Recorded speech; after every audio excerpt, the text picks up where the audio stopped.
home to our Dream to Rise. I am so fortunate to have with me, imagine from the other side of the world. It's Yes, so yes. nice to be connected with a lot of friends now from the other side of the world and willing to share their story to all of you.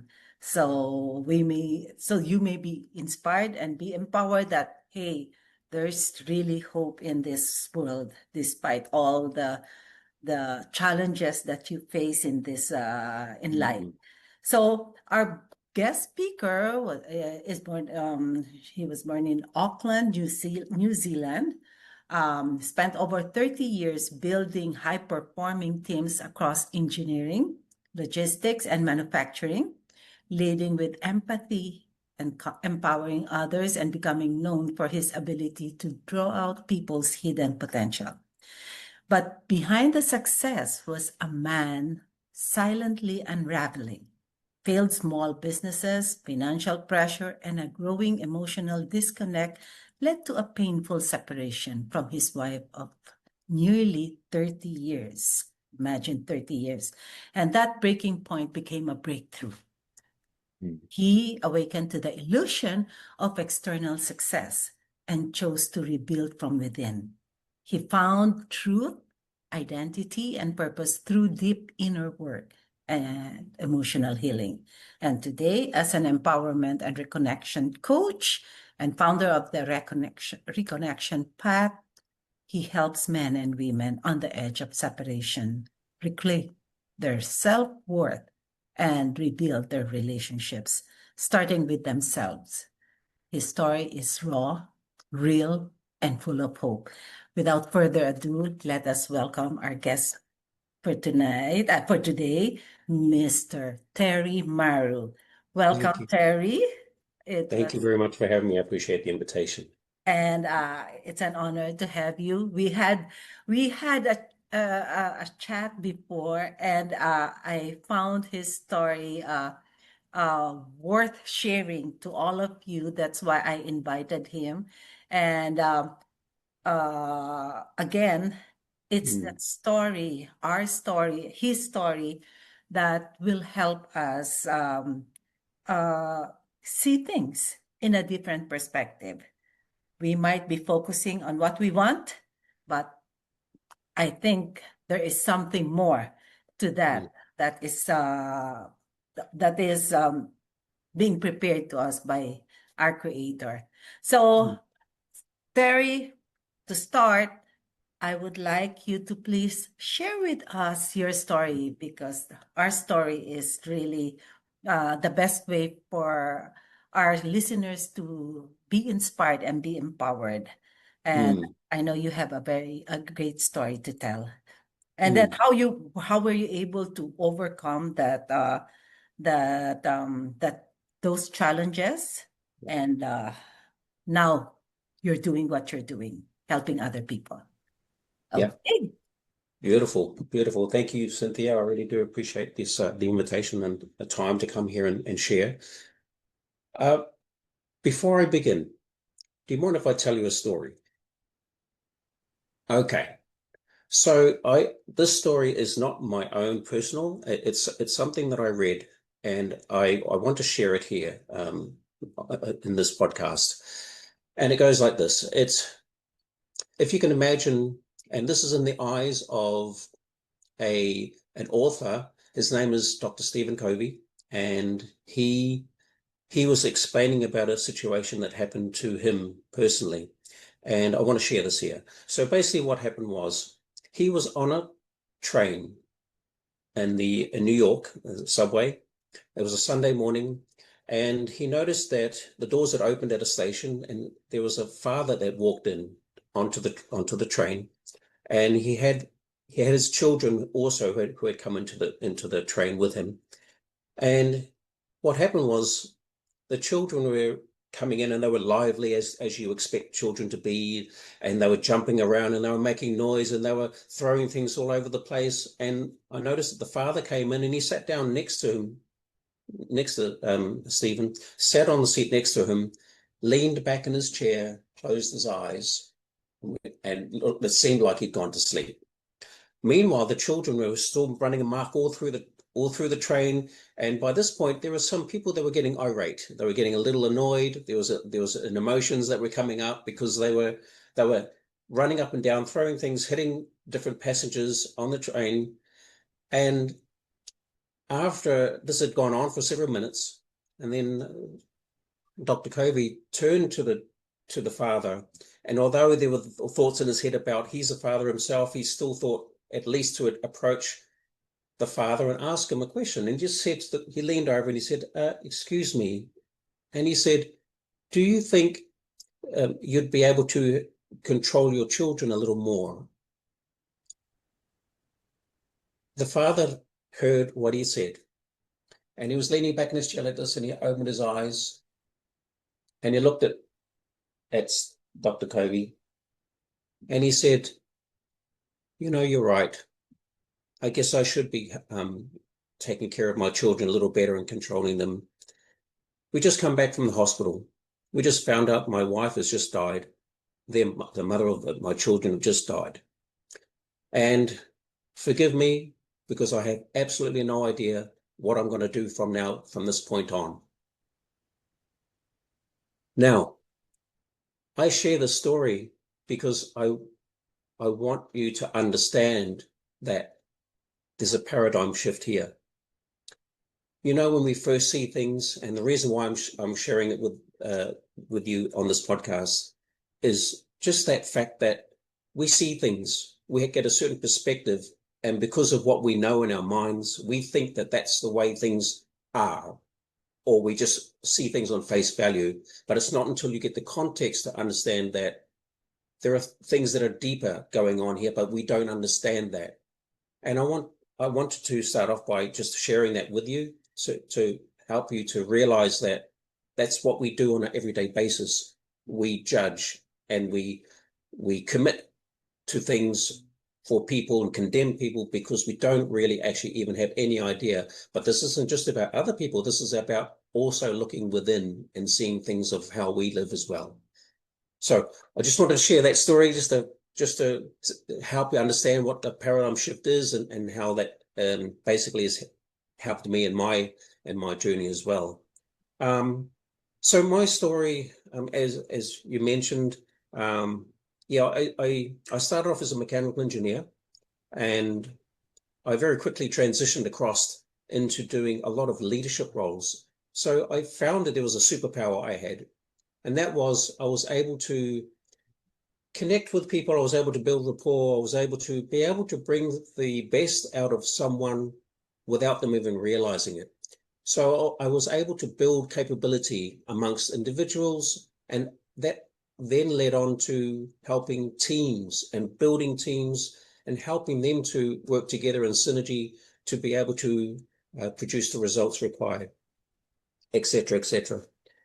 Now, as I said, I transitioned across different industries, but I kept the core values and the core skills of what it was that I was doing over those amount of years. Dotted along with doing all those things, I also tried to start small businesses. So I did everything from a courier franchise to we had a brick and mortar retail shop. We did online courses. We did, I was even an Amazon seller as well.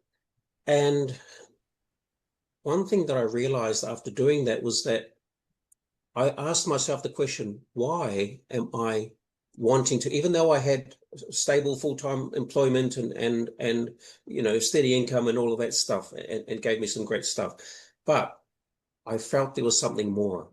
I knew that there was something more. So I was continuously trying to try things and experience things. And yes, there was highs and lows and great success, but also miserable failures. And I quickly realized that it was because there was something within me that I knew I couldn't quite put my hand on it, but I just was continued to keep trying. And that's really where it led me down this path of trying, failing, trying to learn from the mistakes and trying to take another step forward and just keep pushing forward. Then, basically,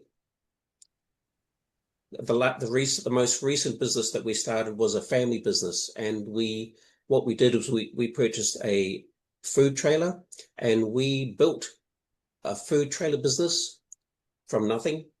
In 3 years we got it to around $200,000 in turnover, and that's a big feat for, especially in that industry, because there's a lot of hard work, there's a lot of sacrifice, and I would have to say that that was the undoing of where I am today.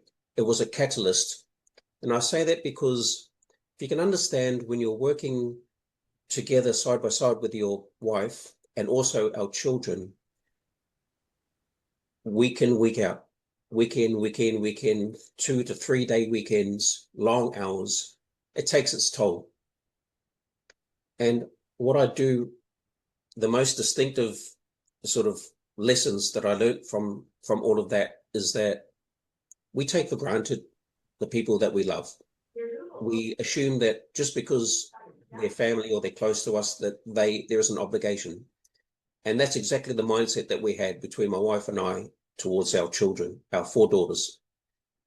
And they also had lives as well, and they had children. But unfortunately, it was like a pressure cooker, you could say. And one day it broke, and my wife and I went through, that was the very start of the separation for us. It's even emotional just to think about it, to be honest. However, during the weeks after that and the month after that, we realized that the realizations of what was actually happening was not just because of the business and not because of that. It was because of things that have happened over the 30 years that we've been together. And these things started to appear. And that was the journey. And that's what was the transformation for me, was to then get to that point of realizing, my goodness, why am I here? Why are we here? How did this happen? And all those questions start to come up. And I remember, because I had to go to therapy. My wife had to go to therapy. It got to a point, it was quite a dangerous situation, in terms of, wondering whether life is worth it. And through that process of getting therapy and getting another perspective, we came out the other side. And at the same time, side note, I have been doing a lot of personal development over the years as well, because naturally I'm also about not only trying to strive for things, but also to improve myself, to be better. And I was fortunate enough to be able to go away on a 5-day retreat. And it was something that was in the pipeline before the separation, but I firmly believe that it was also a godsend, because it gave me an opportunity to be able to unplug and separate from society, including my family and loved ones, and to be able to really look at myself and look within myself. And I had the opportunity through those 5 days to be able to bring up things that I had suppressed for so many years. When I got back, and through that process, I set goals. It was my pivoting point, I guess, in my life, about understanding where I'm at and what I wanted to do with my life moving forward.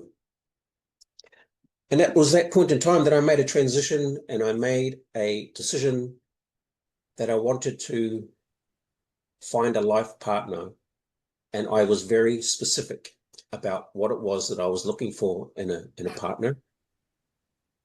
And my wife also was going through her own demons and trying to figure out life. And you can understand, when you've been with someone for 30 years,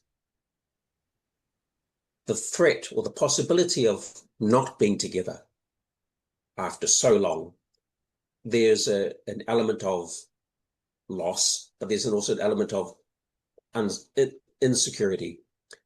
not having that cushion, not having that, that backstop to know that you can do something, but know that you're going to be caught no matter what. And I think that also helped my wife to go through a process of realizations too. And when we came together, I then said, I want to be open and honest. And this is what I've realized in myself. And I put it to her. We had a conversation. We had many conversations, and the conversations were very short, sharp, to the point. There was no fluff. And through that process, we were able to then create a seedling for a new relationship.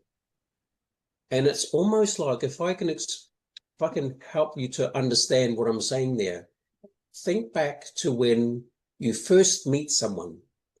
Think about that initial eye contact, the eye contact even. And when you have that initial eye contact and you have those emotions and the feelings that go with it, and then you meet them for the first time and you might go on a first date, and think about all those emotions about that. It's all lovely and it's beautiful, and it's all unfiltered. Apart from having your own, I guess your past, your history, and all those kind of things, you put that to the back. You put your best foot forward. Everyone's coming together with a perfect, appearance and your looks and everything, and everything's fantastic. So it's So like the honeymoon stage again. yeah. Okay. But even before the honeymoon, it's the initial attraction and all of that stuff. And then as you get to know a person, that's when you really start to ramp up the ability to really understand a person. Well, I guess for me, and this is just, I guess, to summarize, what happened over the 30 years was, just like in most relationships, it wears off naturally. All the excitement wears off, and then eventually it comes down. You hit a plateau, you hit a baseline. And then it's about maintaining that baseline for day in, day out, day in, day out, and making sure that you stay at the baseline. And sometimes you drop below the baseline and you have an argument, sort of thing, but you then come back to the baseline. But that's relationships, that in its essence, and that in its natural form for those that have had long-term relationships. Different if it's one night stands and all that kind of stuff. That just doesn't apply. So I'll just make that up front. So there's a distinction, right? Yeah. And so yeah, so that's where I ended up going through our transformation, going through an understanding of what makes me who I am. And this took a lot of work, and it's frightening to ask specific questions about who you are. It's a different, it's not normal, honestly. It's not. It's only for those that have the courage and the desire to want to learn more about themselves will you then be able to come to a different level.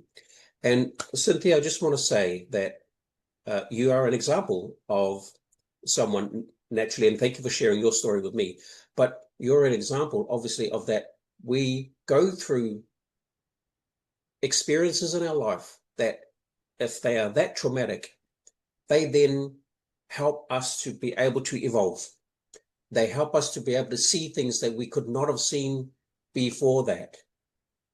So in a way, I do agree that when you go through something traumatic, it does help you to dig within yourself and find you.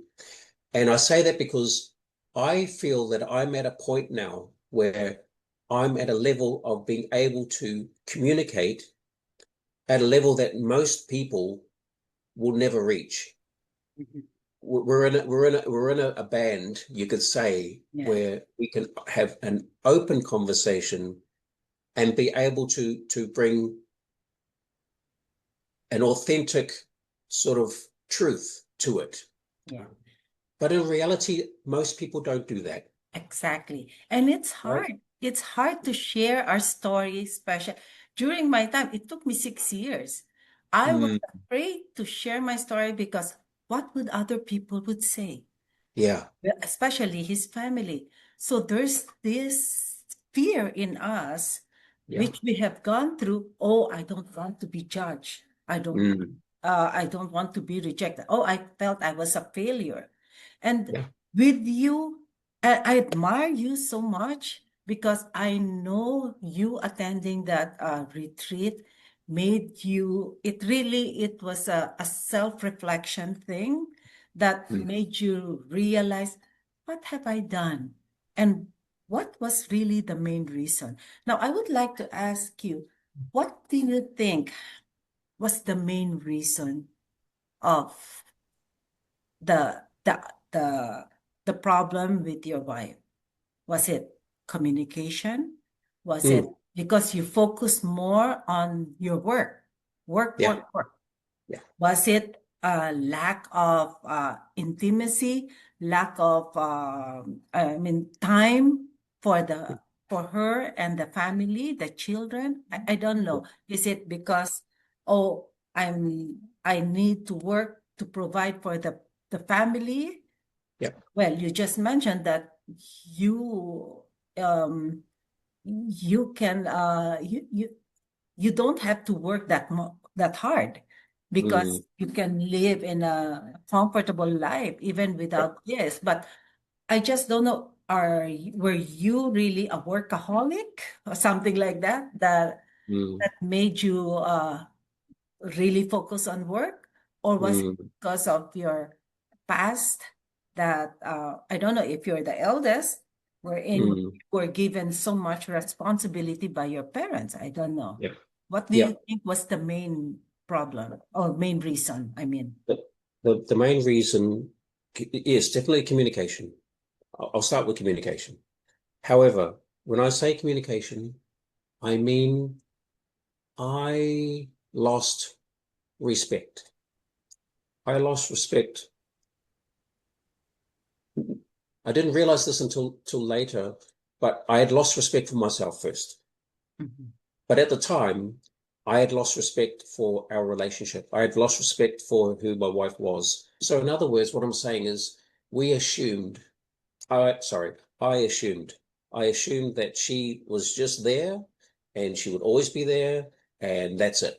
And I felt like it's like watering a plant.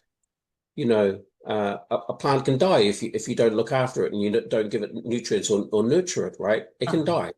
And equally, I didn't do that with my wife. I just assumed and just took her for granted that she was there.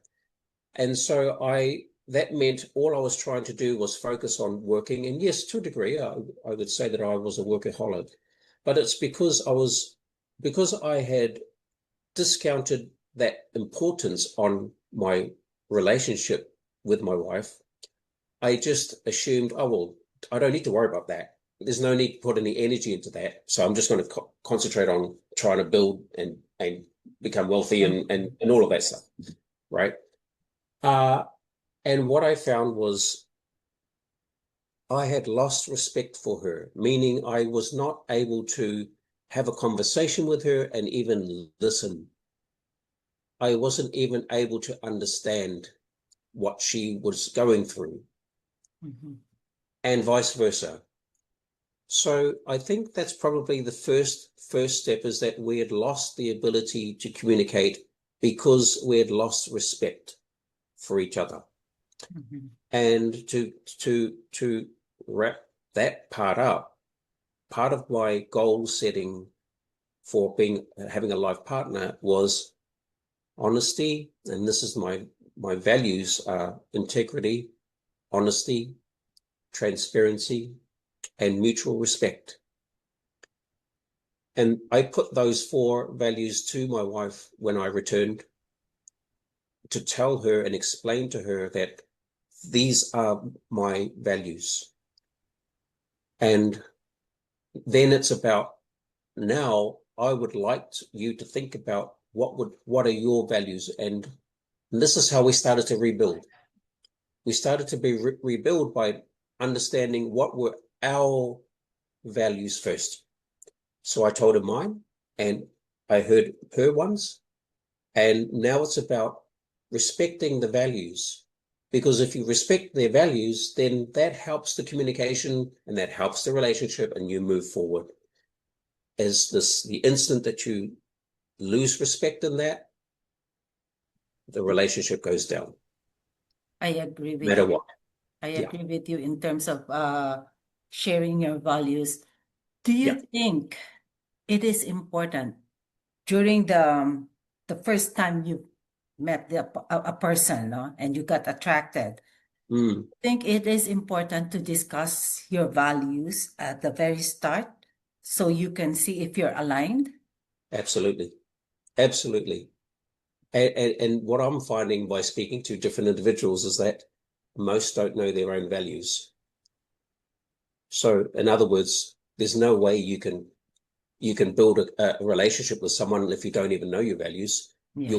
It's going to be that's going to be determined, like how do I put this? Like ad hoc. It's going to be whatever happens, happens, and Mm-hmm. just move through with whatever happens. But the thing is, distractions are everywhere. And our minds can be very easily manipulated. So unless you have your values at the forefront of your mind, you will always be at the mercy of the wind. Wherever the wind blows, you will go. Mm-hmm. And you're absolutely right. I mean, in a legal sense, there is the notion of doing a prenup. Now, that's, I guess, in a way, one form of Oh, showing that you have certain things that you want to protect or certain things that you want to make sure we are both on the same page and we understand, we come to the mutual agreement by doing a prenup. So that's one aspect of looking at it. But this is about understanding what are your personal values that you hold dear to you. When you know that, then you can develop them with your partner. And it's mutual. That's why I say it's not building respect, it's mutual respect. It has to be both ways. It can't be one way, mm-hmm. or someone's going to lose out. Right? So, yeah. I agree with you. They were saying, oh, love, but Mm. love is not a feeling. Love is action. For me, no, Yeah. that's why I value honest respect. The first one, respect, Yeah. and then being honest and being truthful, being authentic, Yeah. and being, yeah, because it follows love will come in. Because when you Mm. show all these things through actions, then Yeah. that means love is showing to each other. I mean, you're showing your love now to your wife and the wife, vice versa. And Yeah. also, this will be seen by your children, and Yes. you will be the models, their models. Yeah. So, Yeah. how are right now you're in the process of working things out, and you have already discovered this and you have been discussing this with your wife, right? Yeah. Yes. So, what are now, well, I'm just asking about what are your steps now towards uh, going back together and building this relationship stronger than before? Because Mm. you mentioned also that when you have reached or you fall flat on the ground, that's Yeah. the time you will learn, and that's the time you will make a decision.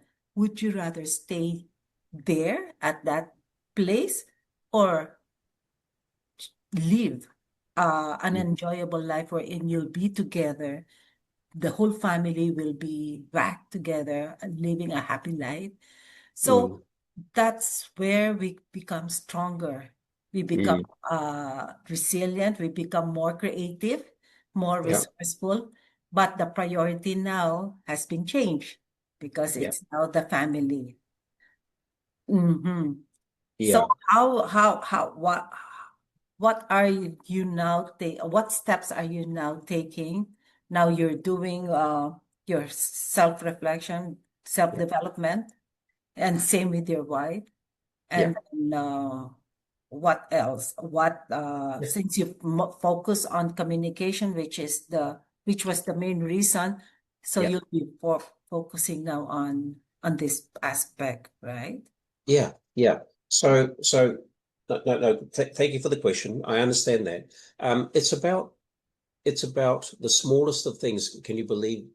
I mean, believe it or not, sorry. Believe it or not, it comes down to the very smallest of things that we do on a day by day basis that really does shape our relationships. You hear it about, how do you acknowledge your partner? Like every day, do you say good morning? Do you say good night? Some very basic, small, subtle things. And I realize that, when I think back to the relationship we had before, I might go on a day, I might speak maybe twice to my partner, to Really? my maybe some days, depending on what's going on. I mean, I might be getting up early and then coming back late at night, and that kind of stuff. I really I didn't give it any priority to even take time to say words like, "Oh, how was your day?" Those kind of things. I never did any of that. I let it all go. It was more like a transaction, to be honest, with the way our relationship was developing, and because we were distracted with all our kids, and we had kids, and so your energy's sort of all on the kids. That we very rarely did we find time to be able to go out ourselves. So what am I doing now? Okay, so and this is on a practical level. I'll tell you what I'm doing. Mhm. I'm actually sending a message every morning Oh, while I'm at the gym. I send a message, and it's either have a beautiful day, have an awesome day. I'll see you later. Love you. And it's either a photo or a video. I'm doing that every day, every morning. I do the same in the evenings. Before we go to sleep, I'll send a message or a video or something like that. So that's one small thing. Now, another part is how we communicate when we speak uh-huh. to each other, right? And it's a big one. So let me give you some context. I never call her now unless I ask for permission. Mhm. So I send a text and I'll say, "Hey, are you okay? Are you free to call? Are you free to chat? Or, yeah, when can I call you?" I always ask for permission. She does the same. We used to before, sure, when you want to speak to your partner or your wife, you just hit send or call and you start talking. You don't even say hi. Sometimes it's like, oh, la, la, la, la, away you go. I made a point, a conscious effort to build that respect enough to be able to say, I would like to know, can I speak with you? And vice versa. That, I guess, is just instilling respect. It's Mhm. instilling the understanding and valuing who they are, um, without assuming that they're on the end of the line waiting for you to call. Mhm. That's just what we go through, the mentality and the process we follow when we come together with someone after a period of time. So that's another thing that we do. Now, even a little step further, when we communicate, when we are speaking, we take turns. We make sure that each person speaks and never interrupt. Mhm. So and this again is along the same lines of helping to understand first or seeking to understand before being understood, um, is a phrase and a terminology that I'm living by as well. And what I mean by that is I allow my wife or any person I'm speaking to, sorry for that matter, Mhm. make sure that I allow them to speak everything they want to say without cutting them off. Uh, and then asking them if there's something that I don't understand about what they said, as opposed to just saying, "Oh yeah, sure, sure, whatever you say, whatever," and then I then hit with whatever it is that's in my mind. I don't do that anymore. So in our relationship, I make sure that she says everything she wants to say. Then I take the opportunity. I will then speak what I want to say, and then we have the conversation after it. So Wonderful. this might sound weird, I guess, to some, but No.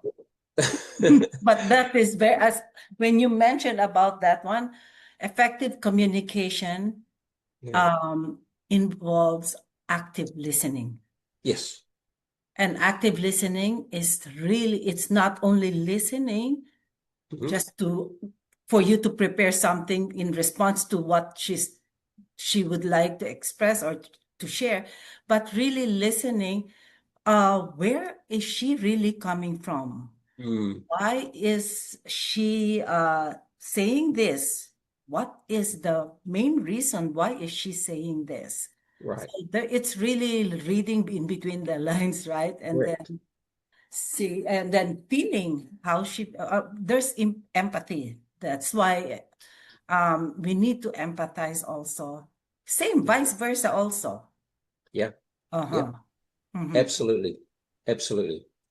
And I'll go one layer deeper, but I won't go too far because Yeah. don't have enough time. But another layer of that is when you're speaking with your partner, uh, understand that sometimes you will say something that is going to trigger an emotion. Like you might say something that you might find offensive, or you might take, you might get a little upset with something that, your partner might say. And what's important here is, and what we are working through and how we're addressing this is, if she says something that I feel mm, don't quite agree with, and yet I don't feel that I have the right words to be able to express that yet. We give each other the opportunity to be able to go away and think about that rather than react. Exactly. Because it's in the reaction that then creates a chain reaction, and then there's a backwards and forwards, and then it ends up in not a great environment. And we've done that for many years. So here's what we do. If I say something, and I know that she gets upset, or she has, sorry, well, not that she gets upset, but you can tell, I can tell because I know her, and I know her in terms of how she reacts to certain things, that if I sense that I've said something that I think, oh, maybe I've said a little bit too much, or I've said something a little bit, that maybe didn't give the right context, I will either say to her, hey, you okay? Is there anything you want to talk about now, or do you want to come back and we can catch up? And 99% of the time now, she will respond with, yeah, can you give me some time, and I'll come back to you. Um, and then we come back, and it could be a day later. I'll give you an extreme. It took me a week A week. to Oh. to process something now, but I won't go into it. But it was something that was very, very close to me. And I was trying to process what had gone on, and it took me a week. And then when I finally came back, she totally understood what I was trying to say. I was also had the time to be able to articulate exactly what I was feeling, and then we came to the resolution, and it was beautiful.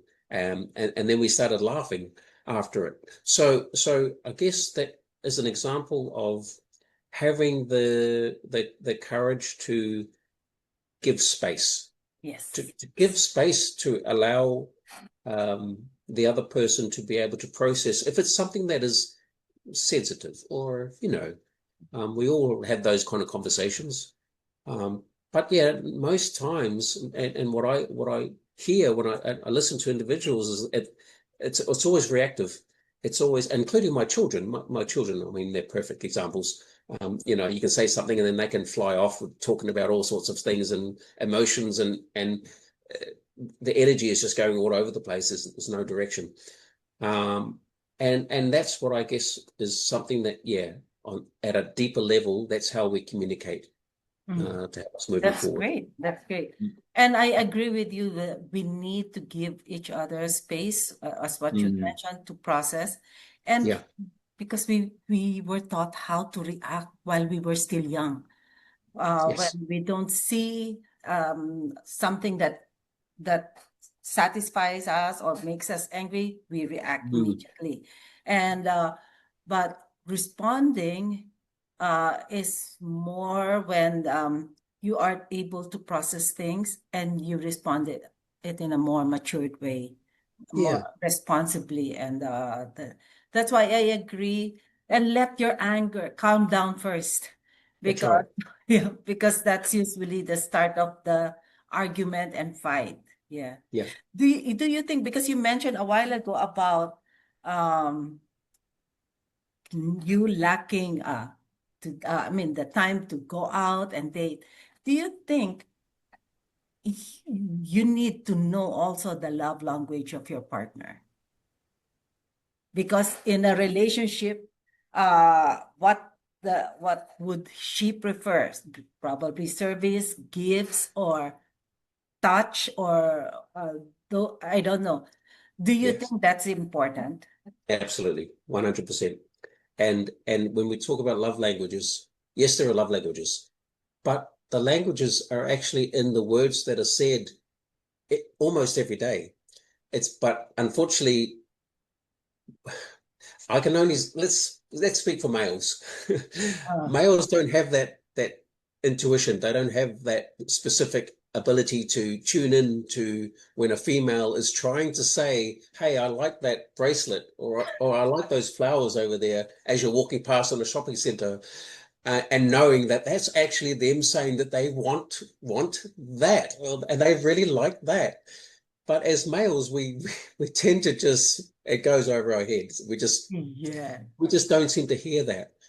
But when you do once you're aware of it, like I'm mentioning it right now, once you have that ability to understand that when they speak about something like that, they're honestly trying to share with you how they're feeling.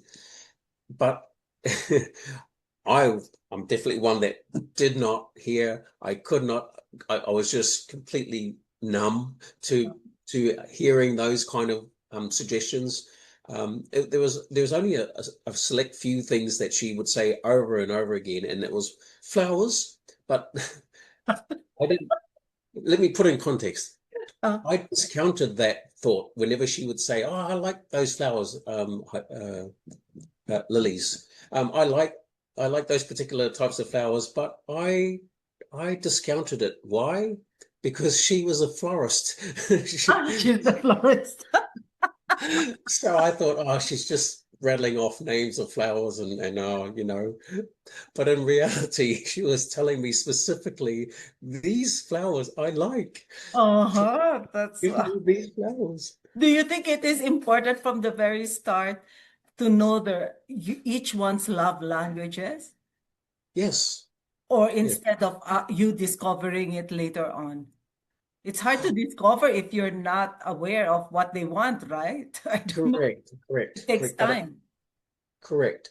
But this is where, I guess, and this is just bringing it back to what my vision is and my goals for what I'm doing is that I'm my mission is to empower the individual, no matter whether you're the male or female or whatever partner of whatever relationship you're in.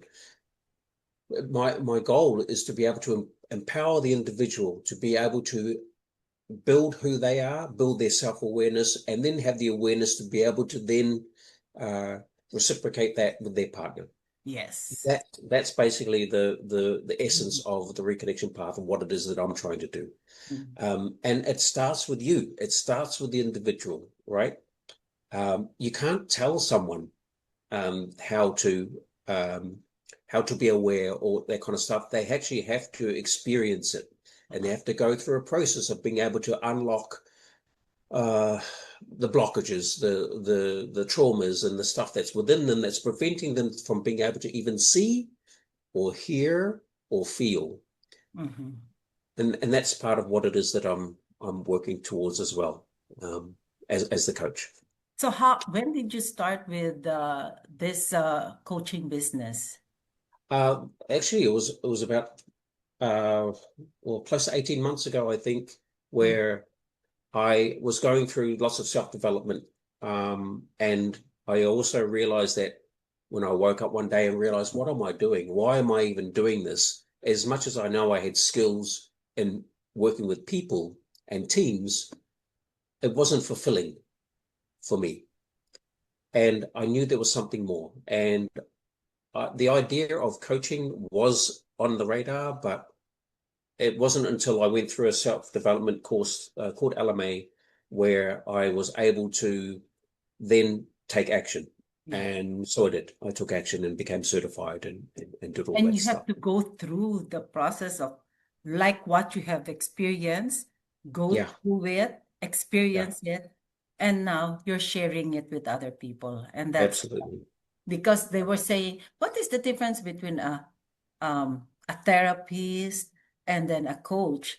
A Yeah, therapist, for me, a therapist is based on their studies, on what you have learned and everything, but a coach is based on what you have experienced, yes, the the absolutely. the failures, what you have experienced through the journey of your life, and how Yeah, are you able to stand up again, yeah, rise, and yeah, evolve. absolutely. Yes. Yeah, So what are now, since with your business, what's now, and even to your relationship with your wife, what is yeah. now your goals, or goal or goals in the next 12 months?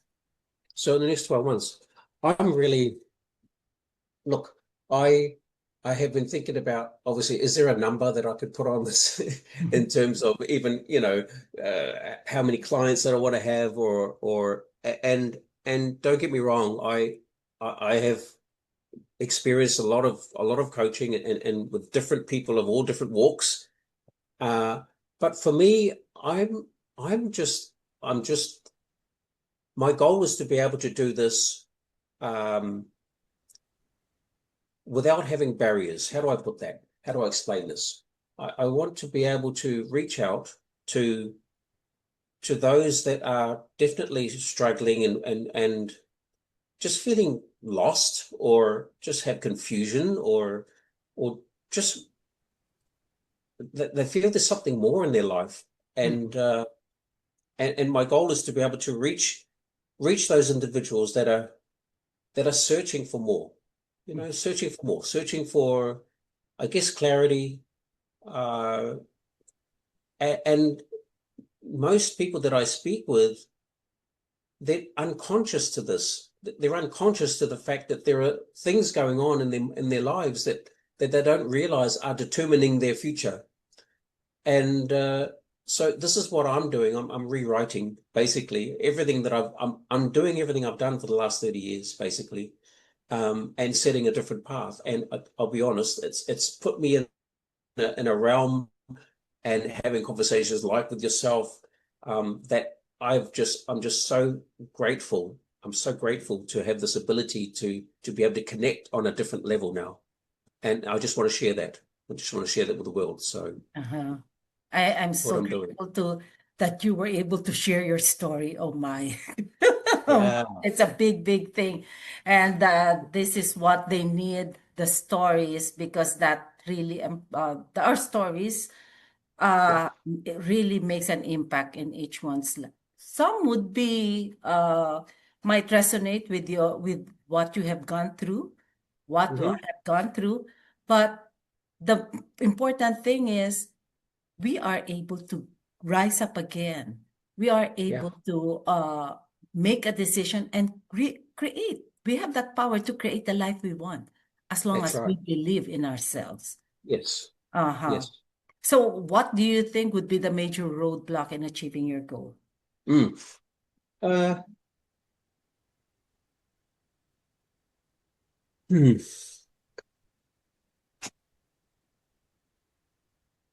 I would say, hmm, nothing springs to mind.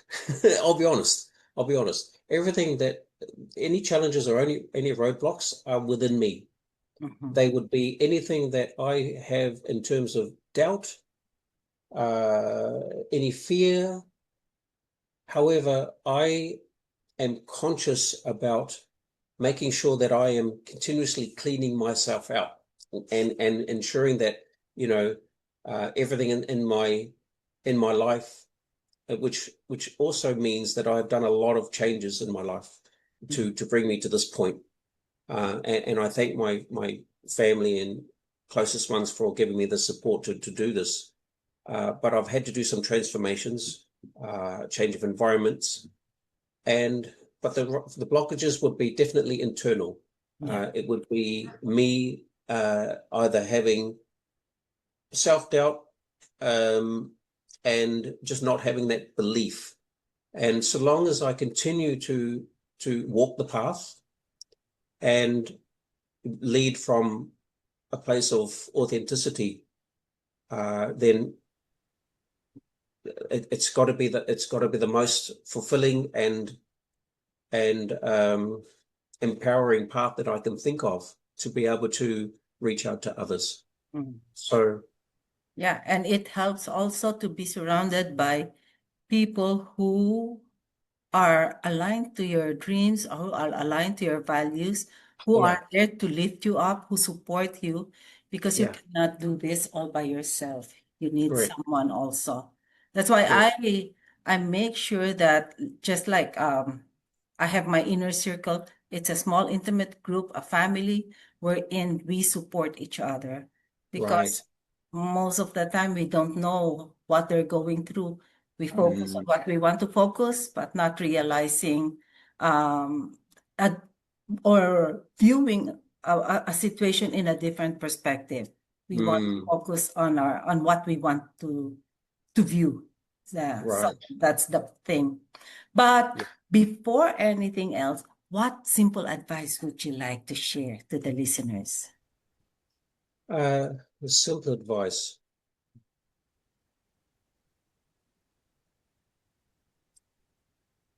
I would say you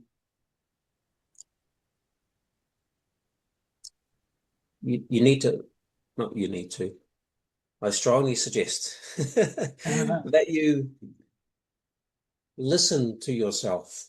Uh-huh. You know, we tend to spend all our energy listening and absorbing information about others and things like on the internet with social media and all those platforms and all the wealth of communication that gets thrown at us every day. And all I would say is, if you can find an opportunity to be able to sit and listen to yourself and ask yourself the question, who am I? Big question, but simple, but it's quite deep. Yeah. And if you do get that opportunity just to ask that question, give yourself permission to listen and see what the answer is. Yeah. And I think you'd be very surprised that it might help you to be able to uh, think twice about where you are and whether this is actually a place that you want to be, should be, or shouldn't be. Um, and yeah, and hopefully that will help you. Yeah, I like that. You listen to yourself. So are you saying about listen to your inner voice? Listen Hmm. to, I mean, your intuition? Yes. Because I know intuition is aligned to our creator who Right. who's always there guiding us, Yeah. right? Mm-hmm. Yeah. So Yeah. how can our listeners get in touch with you? How can we So connect with you? the easiest way, look, would be, I've got probably the main website for me would be terrymarucoaching.card.co. So it's TRRYMARU coaching dot CARRD.co. C-A-double-R-D RRD card dot yeah card.com. card.co. Okay. Okay. terrymarucoaching.card.co. Terry Maru Coaching Coaching dot dot carrd.com. How about social media? uh, Are you LinkedIn at the moment. I'm just setting up a new page on LinkedIn at the moment. okay, LinkedIn? And I'm still in the process of debating whether to launch the the YouTube channel, the Reconnection Path. So I'm putting together some content at the minute, just as we speak. How about So the web? How about Facebook? I do have Facebook. Again, that's a new site that I'm starting up for the Reconnection Path as well. But it's not published yet. So as I said, I'm working in the background on that one as well. Okay. But do you Yeah. have any email address wherein they could get in touch with you? Yeah, Terremoto Coaching Uh-huh. at gmail.com. Okay. Okay. My dear Yeah. listeners, uh, you have heard Terry's story, his lessons learned, and now taking action so as to really get to the that dream of building that family again. And Mm. now helping other people, empowering other people to as a reconnection coach, be Mm. with not only with their family, but relationships with themselves, with Yes. other people, and of course, family and friends that's included. Thank you so much, Terry, for Well, thank giving you. your time to Appreciate be it. with Thank you. me. It's an honor to have you. And I'm truly grateful that I have met you and we got connected here. And Likewise. probably I might get in touch with you and invite you in my inner circle. Okay. Uh-huh. That'll be great. That'll be awesome. Yeah, I appreciate that. Yeah. Okay. Okay. Beautiful. Thank you so much. Again, it's really a pleasure to have you. And to all our listeners, till next episode, have a good day to all.